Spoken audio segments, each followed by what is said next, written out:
this meeting and the issue we are discussing is very close to my heart. As a person who is a human rights activist,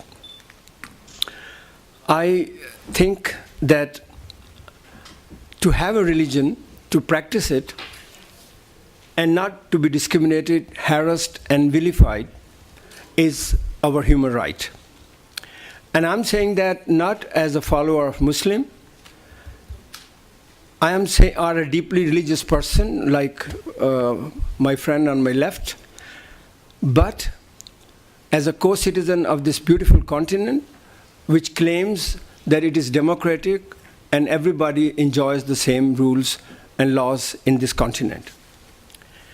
In short, society accepts and respects an individual, a group, or a movement to have a religion, faith, belief system, or traditions, to practice it in peace, and to propagate it without restriction and interference. That is what we are told. And that is why I'm also honored to be among such wonderful and dedicated people who want to make a difference by bringing people together to discuss in detail the trends in Europe to increase, which is increasing restrictions on freedom of religion and clandestine efforts by some countries, and I'll name them later, through their NGOs, proxies, by providing them money, support, and placing them in very important public institutions like Council of Europe, United Nations, Organization of Security in Europe, and other very respected organizations. Many people with whom I work on a daily basis, and I work with anti-discrimination, with racism, with Islamophobia, anti-Semitism, anti-Roma.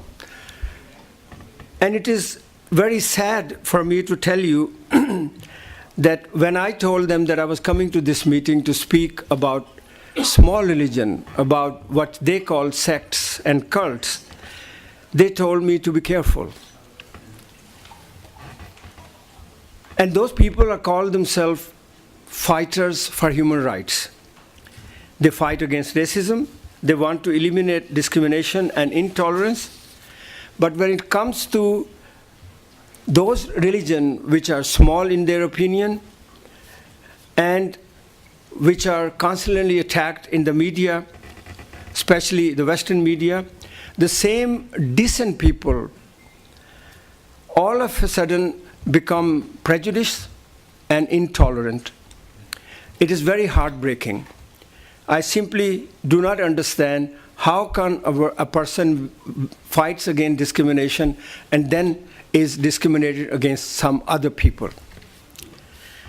I personally do not divide people according to their religions. I think they are good people and they are nasty ones. But they are in all societies and all religions.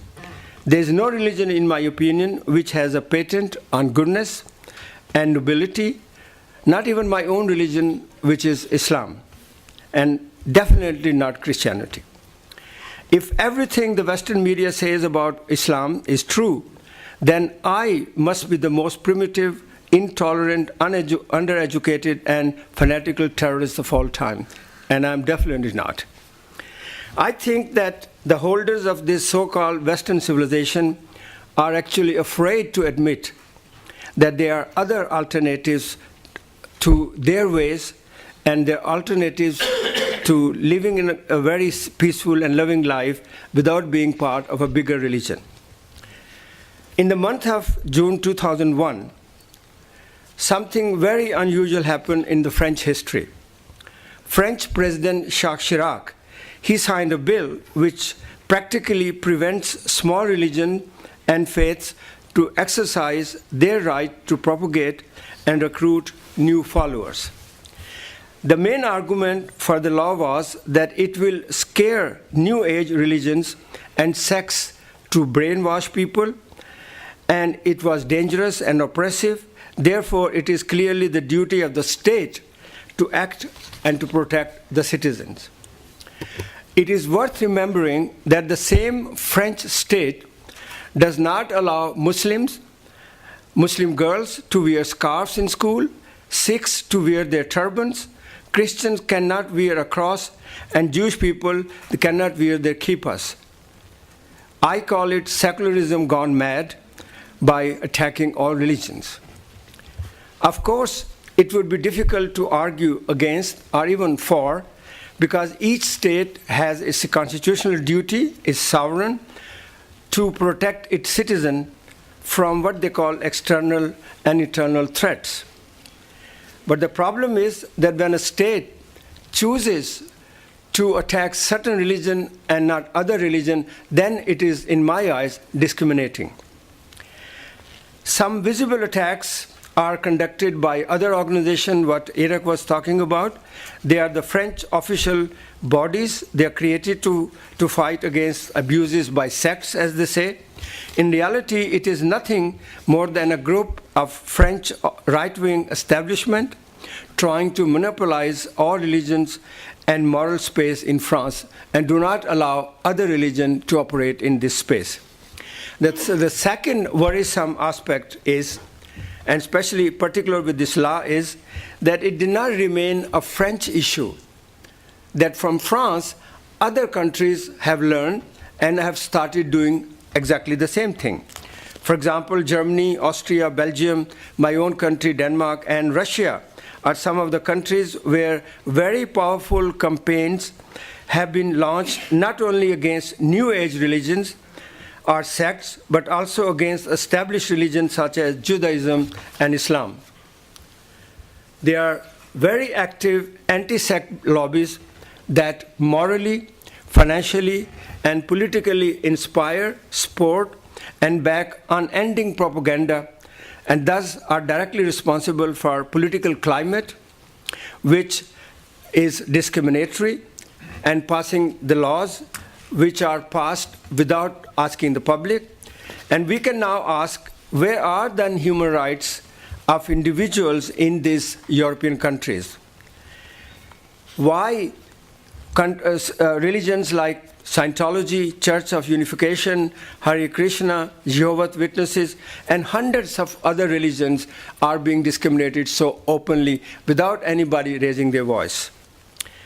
Now, talking of human rights, I believe that every political or religious leader, member of a parliament, media editor, or a business professional, they agree that human rights are important. But even in some highly enlightened and respected democracies in the European Union, individuals are being discriminated against because of their religion, belief, and whatever they want to believe in. The problem is that when you apply for a membership for a political party and somebody asks, are you a Catholic? Then you are being discriminated. Or if you are looking for a job and they ask you, are you a Protestant? You are being discriminated. And this will be discrimination, actually. We have seen that if somebody is applying for a job and the name sounds like Hassan or Mustafa, you are totally not given a job. What will happen if you are demoted from your job with no prospect in the future if your name happens to be a Jewish name? That would be unacceptable and discriminatory in every sense. But these are just few of the examples I gave you of the type of discrimination affecting countless citizens of the European Union who are chosen to think differently and join a new religious movement. These are real human beings, and these are real human rights abuses, and something must be done about it. The pages of the newspaper are filled with problems of humanity. For example, the problem of illiteracy, drug abuse, lack of education, stress, lack of parental care, wars, and the problem of human rights violation. This list goes on and on. Did you know that up to 25% of the adult population in the 12 richest countries in the world, they are functionally illiterate? They can't even read a letter from their municipality.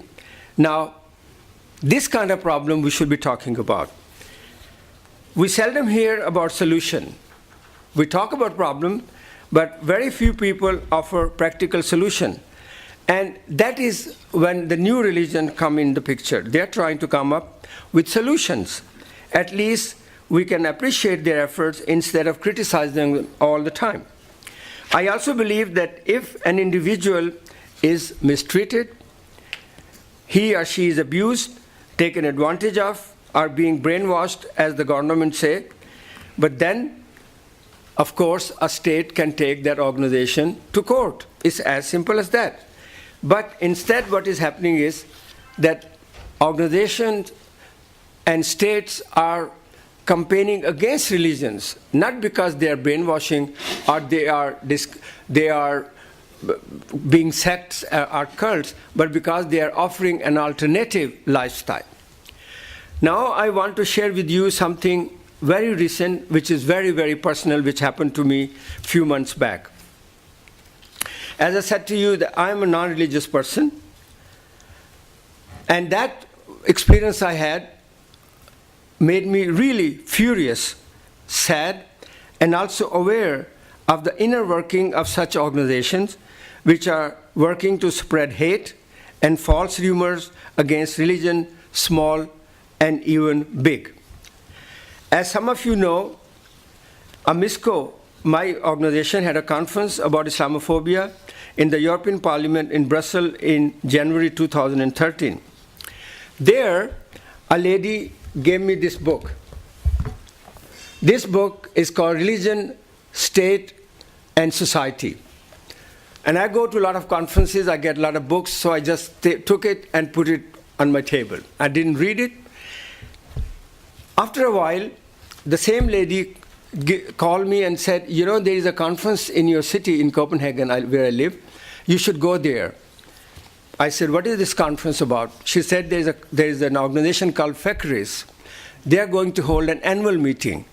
And you, as a journalist and human rights activist, you should go there. And I said, okay, why not? It's a good idea. I've heard about FOREF. I've heard what kind of work they do. So I will go myself and I would see how and what they say in that conference. I came there. It was in the middle of Copenhagen. I came there, and since I was not invited, the conference was secret. Nobody knew about that. So I was standing at the gate, and people were coming, and one gentleman came to me and said, who are you? So I said, my name is this and that, and I'm a journalist. I live in Copenhagen. I work with human rights. Oh, so you want to write about our organization? I said, yes, why not? So he took me inside. And he not only took me inside, he introduced me with their president, Mr. Tom Saxville. I had no idea who he was. I don't know the organization. I only have heard what they work with. They put me in the front. I had a camera, and you know, one speaker after another speaker came, and they were talking about, they were not actually talking about what the organization should do, what their vision was, and what kind of work they are doing. All they were talking about, they were spreading hatred and poison against other religions. And it was very strange to me, because normally when you go to a conference, you listen to people and you say, well, there must be some plan of action, what they want to do in your future. So in the lunchtime, I went to their president, Mr. Tom Saxville, and I said, I would like to make an interview with you. So he said, who are you? I said, I'm a journalist, and my name is this, and you know. So we spoke about different things, and I just want to share with you what I asked him, you know, which will give you a little bit idea what kind of organization this is. I said to him, what are sects? Could you define for me what is a sect in your opinion?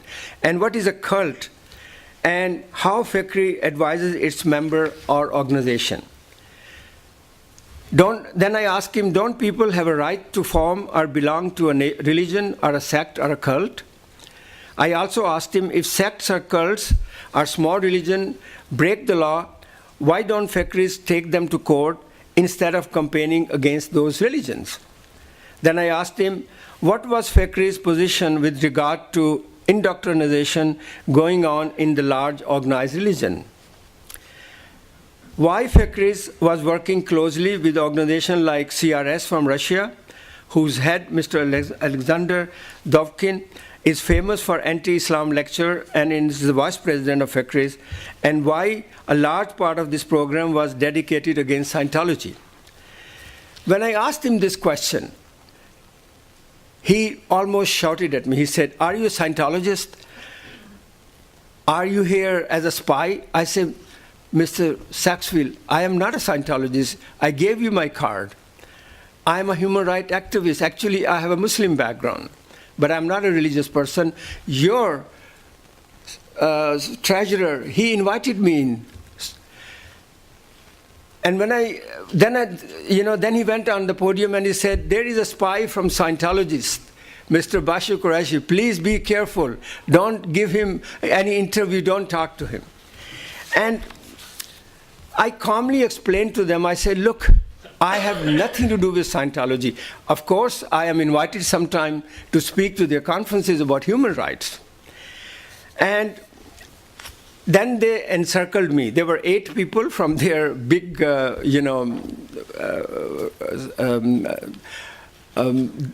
their board. And it was almost like being encircled by a mafia, They were saying to me, "Who told you about this conference? Who told you about this meeting? How did you come in?" It was just like interrogated by FBI or by CIA. And it became so unpleasant. It became so, I have been to hundreds of conferences in my life, and I have never experienced that an organization which talks about saving the world against sects, saving the children against the brainwashing, saving the parents against brainwashing, were doing this kind of nasty work. I was totally amazed. I couldn't believe. So I said to their president, I said, "I came here to write something nice about you. I actually wanted to write a nice Facebook article. I wanted to make a video that what kind of wonderful work you're doing. But believe me, with your way of treating me as a journalist, I really, really now know that you are actually spreading hatred and you are spreading discrimination, and you are not doing any good work." So this thing that small religions are doing bad work, are doing good work, to me, as a human rights activist, I think the biggest enemy is not those. The biggest enemy is those who are given money and who are given status by the French government, by the Belgian government or other governments, actually to destroy those religions who are offering an alternative to their own way of living. And my big wish is that we should live in a world where all religions have a right to propagate, to have a right to have the followers they want to, as long as they preach love and peace and harmony, as long as they do not oppress anybody. So I would really request all of you who are sitting there that do not believe for one moment that organizations like FOREF or others are doing good job. They are not. What they are doing is they are spreading poison. And I have personally, I told them, I said, "Look, I came here to do something good, but if this is the way you treat people, then I am sure that you will not succeed in your work." So I will just again say that please continue doing what you do. Those small religion, big religion, spreading harmony and interfaith cooperation, and don't listen to organizations like FOREF who in their actually work, they're spreading hatred and negativity and not positivity. Thank you very much.